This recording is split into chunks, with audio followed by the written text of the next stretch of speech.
your tieflings are kind of boring. My name's Jess from the Arcane Forge, just so you can properly address the very, very hate-filled comments down below about what I just said. But just before you start typing that, hear me out. I have some ideas on how we can make them more interesting if you don't already use these. So let's figure out how to make them more interesting.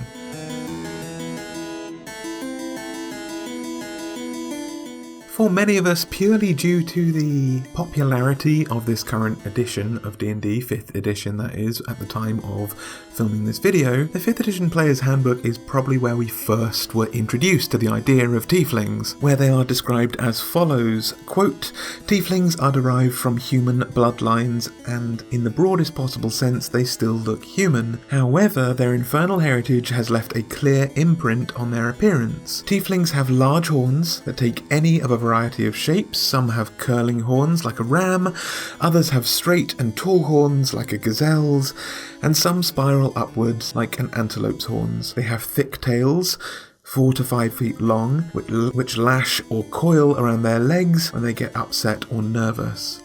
Their canine teeth are sharply pointed, and their eyes are solid colours, black, red, white, silver or gold, with no visible sclera or pupil. Their skin tones cover the full range of human coloration, but also include various shades of red. Their hair cascades down from behind their horns, and is usually dark, from black or brown to red, blue or purple. They were actually first introduced through the previous edition, 4th edition, and had an even more, is distinct with the word I'm looking for here, prescribed appearance. Usually their horns specifically sprouted from their brows, in the place of eyebrows running back over their heads. Now, I'm not quite sure when we as a community first started to disagree with this concept of what tieflings should be like, and when we all collectively started allowing the shades of their skin to vary wildly in any direction that we fancy, and I think that allowing that level of creativity in character creation certainly permits some really great character designs and affords greater player investment. Either way, by the time of Critical Role Campaign 2, with Jester, the blue tiefling, and Mollymock, the purple tiefling, tieflings purely having red skin was right out the window. But how else can we similarly improve on the basic tiefling model?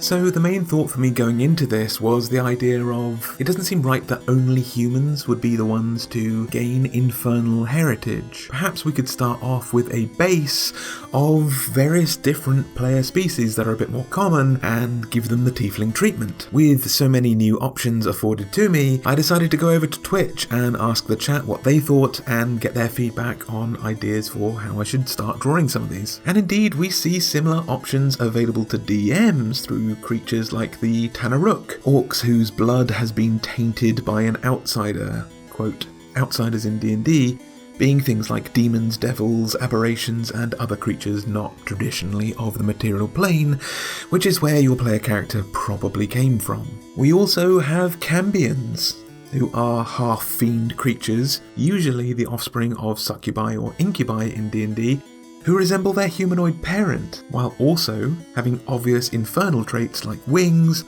usually red skin in a lot of illustrations, horns and tails, and we're not told that the humanoid parent needs to necessarily be human in origin.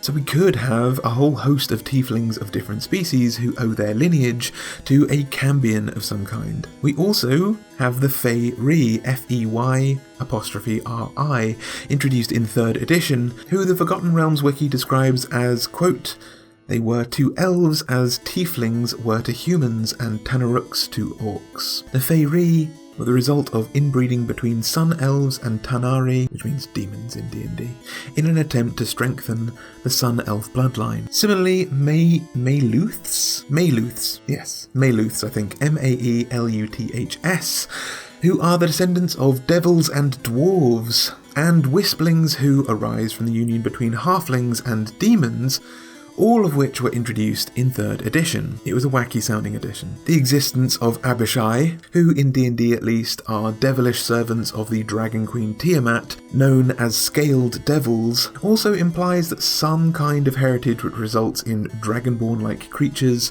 somewhere down the line is at least plausible. Add to that the fact that Tieflings can arise in anyone's bloodline as long as they've had contact with fiendish pacts and devilish magic rather than specifically through procreating with devils. Your bloodline is just cursed to potentially bring about a tiefling at some point, not even through your direct children, but perhaps through their children or their children's children. And so the options are potentially limitless in terms of affording us tieflings of various different species, or at least allowing us to use the term and stats for tieflings as an umbrella, under which all of these perhaps less common subspecies are maybe a part.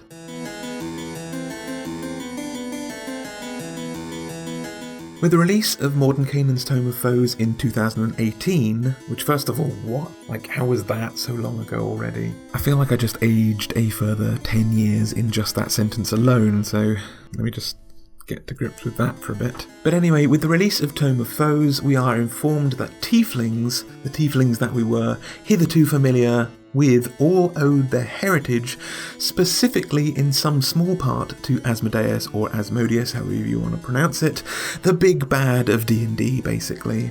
The archdevil to beat all archdevils.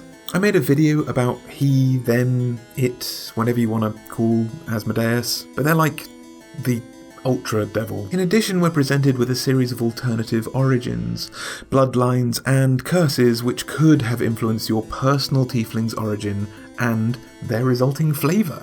We're offered the subclass, subrace, whatever you want to call it, the bloodline of Baalzebul. Baalzebul, by the way, is the archdevil of flies, of rot and disease, decay, and also intrigue and secrets, who is said to resemble a 25-foot or 7.6 metre tall slug, a grotesque abomination, infamously unpleasant, even among other devils, which is really saying something. So in the place of devil-like horns, you could have the stalk-like eyes of a slug or a snail, perhaps a shell on your back instead of a backpack. Maybe your tail is thick and slimy, your skin is semi-transparent. Maybe you constantly rot and stink and are covered by flies.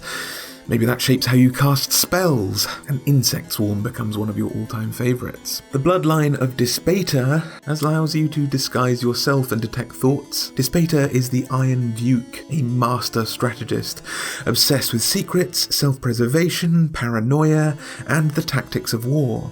Dispater appears as a 7-foot-tall, dark-haired humanoid with, quote, sable skin as cold and as hard as iron. He's said to have glowing red eyes, quite small horns actually, a very pointed tail, and cloven hooves. Otherwise he's said to be devilishly handsome, and dresses only in the finest attire, as I would assume is likely of all tieflings, but has a particular fondness for velvet. We're given the bloodline of Fierna. That's not Fiona, that's Fierna, F-I-E-R-N-A, who is said to be a master manipulator, at least in 5th edition. Fierna is one of the very, very few female-presenting archdevils, and as such has a hugely cringeworthy and depressingly sexist description as a seductress and so on, as it seems that all fiends that are female tend to have in older editions of D&D. But more interestingly, she's also described as an archdevil of fire as well as an enchantress, so perhaps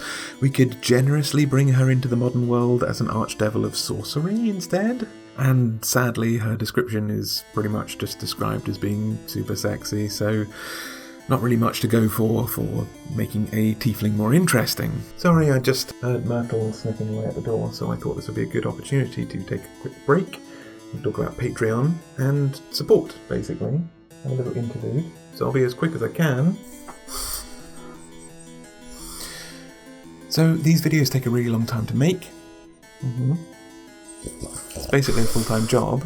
So if you like seeing them and you like seeing little videos with Murty in it, please make sure to check out my Patreon page, where you can tangibly and financially help with making these videos and keeping the lights on and keeping Myrtle's little snack budget quite full, because she has a lot of demands as a very, very pampered little dog. But if you can't do that, please make sure to leave a little like down below, perhaps comment, favourite this video, share it with as many people as you can, because we need all the support we can get, and your help really, really helps us to stand out and to try and defeat the YouTube algorithm and compete with all the other people that are out there making D&D content. So thank you very, very much if you choose to do that. Thank you very much for Myrtle. Look at that script, I've got a lot more to read.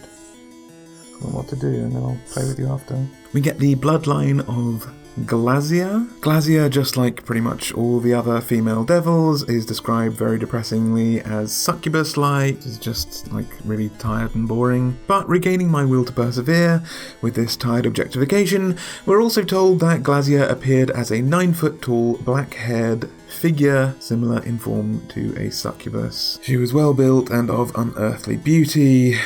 They remained undiminished by small horns, large leathery wings, and a forked tail that gave away her diabolical origins. Notably, her skin was of a copper hue. Okay, we can use that bit. Itself not an extremely unusual trait for humanoids. Oh, okay, never mind. But made more prominent by its more metallic appearance. Okay. She was adorned with jewels, clothes, and various finery and yada yada yada. Okay, boring. Okay, there's nothing really that interesting that we can use about her appearance. Levistus, the self-titled Prince of the Nine Hells, is another bloodline who is imprisoned in ice for his treachery. Levistus is supposed to look like a 6-foot-tall humanoid male with dark hair, a neat goatee, and extremely pale complexion, but will be able to pass for human, if not for his traditionally fiendish traits like his pointed teeth, his coal-black eyes, and practically radiating darkness. We're also told that he radiated an air of chilling frost and that his clothes were always partially frozen and dripping with water, so we can definitely go down a more aquatic or icy route.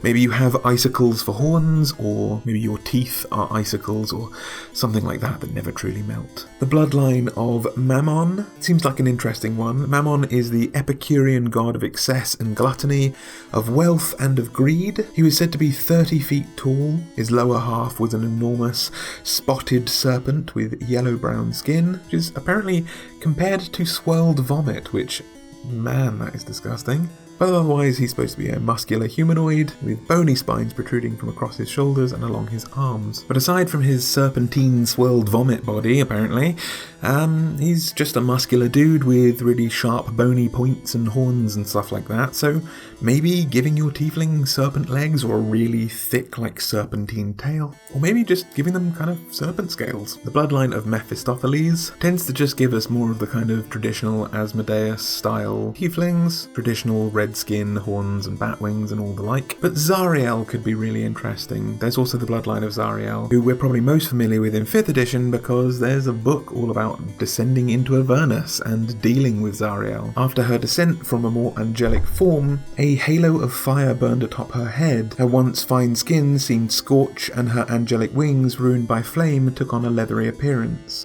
Her blindfold was abandoned, fully revealing her eyes that glowed with white-hot rage, and she had lost one of her hands and replaced it with a flail. So maybe blindfolded, burning eyes behind that, and you could have some cool, flaming, angelic or demonic markings. And instead of horns, you could either have horns wreathed in flame or a burning halo, which sounds cool AF. In the Unearthed Arcana entitled That Old Black Magic, we're introduced to the idea that tieflings don't just need to be devilishly influenced, but demons could be their origin as well, and honestly, why not? Because they're similar enough, right? If we're being brutally honest with ourselves. D&D makes this difference, but nowhere else really seems to, so demons and devils, fiends, just fiendish origin, let's go for that. Now, this Unearthed Arcana doesn't actually give us influences of how these things would change your appearance, but if we just look at some interesting demons, we can get some wild influences for creating our tieflings. Think about Goristros, the origins of Minotaurs, absolutely colossal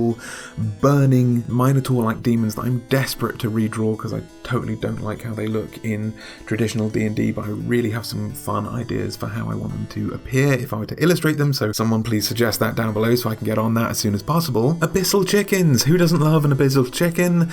They're super weird, and you could be inspired by one as a tiefling. Someone please do that. Shadow demons could give you some kind of shadowy appearance, maybe your shadow moves independent of you, you give off smoky trails whenever you cast spells or even whenever you move. Being inspired by Demogorgon could give you maybe 2 tails, just like he has these kind of like 2 whips that come out of each arm, or maybe you have 2 spiraling limbs of tentacles that become your arms and hands. Maybe you have 2 heads. Glabrizus are really fascinating creatures. Again, I really want to draw so many of the demons and devils because I really think that there's room for improvement on how they could be illustrated. Not that the illustrations themselves are bad, but they need an update basically.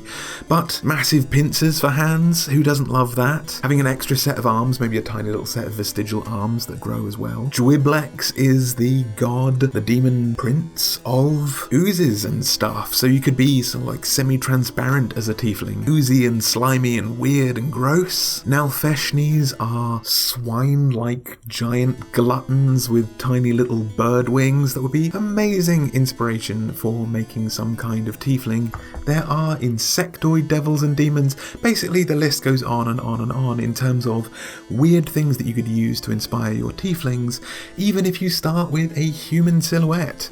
But as we've hopefully talked about, you don't have to. So I hope this has kind of opened your eyes or widened your horizons in terms of what a tiefling can look like. It definitely did for me. Up until this point, I've pretty much just had humanoid tieflings that can have hooves or might not have hooves, might have feet. I let them be any colour they liked, but this opens up so many more options for what a tiefling can be. You could have a devilish or a demonic inspiration. You can look into all the many devils and demons that are in the monster manual and take parts of that and add that to your character. And while the temptation is super high for making very sexy tieflings that we all know and love who just give off that energy, you know, you could make them super gross and go for a kind of massive slug body, who knows. But I hope you found this video interesting and I hope you found it helpful, and if this has inspired you to make a more off the beaten path tiefling, or if you already use these kind of options and you do that kind of stuff already, please make sure to leave that down below in the comment section. I love to hear about your ideas and your thoughts and how you actually use the game, because everyone's imagination is hugely inspiring and interesting, and there's probably tons of stuff that I've not even thought of. Maybe we could even make a second video on just your ideas, who knows? But anyway, make sure to leave them down below. Thank you so much for joining me. I hope you found this useful, and until next time, make your tieflings weird, make them fun, make them wonderful, make them beautiful if you want to, but definitely just make them and have fun, and happy monster hunting. Bye!